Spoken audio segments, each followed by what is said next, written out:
So, hello guys! Natawan nyo. Yung sa kagina pa ko mga 2 or 3 p.m.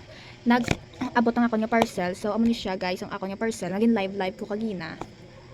This is Maybelline Fit Me. So, matte and poreless oil control powder. So, kagina, nagbutang na ko. So, honest lang man eh. So, guys, namin pagkalapat sa tsura ko, hindi siya balad balaga buo-buo balang so guys nantawan yung bala ka healthy lang wala sa tapos hindi siya yung siling magaras balang so siya guys nag-blend. I love it. So tapos wala man wai man nag-oil kay di ka gina ko pag hinimutada nagpang-carwash na gani ko. Hello guys, promise tinuod gid ya. So, ayos na guys. So, bali, ang akong shade is 118. So, light siya shade ko. Okay lang man. So, amo na siya guys. Ang Maybelline Fit Me. Matte and poreless. So, guys, oh. And then, kagin na ko lang ni gamit. Oh.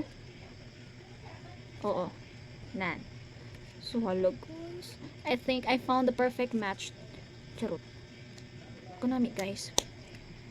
Amo na lang gamiton ko everyday. So, ano lang, do ka natural lang balahok. Ang kilay ko gani, nag-give up na. So, nag-car wash pa ko guys sa order na kamo ni guys, promise. Hindi kayo mo pagkunan. Basta, ang pilihan nyo ang inyong shade man, syempre. So, this is Maybelline Fit Me. Shade ko is 118, matte and poreless. So, may ano na siya, may up to 16 hour ang oil control niya. Tapos, may SPF. Ang nami pagad may SPF 32 PA+++. So, ano pa rin nami? Sinadiri man.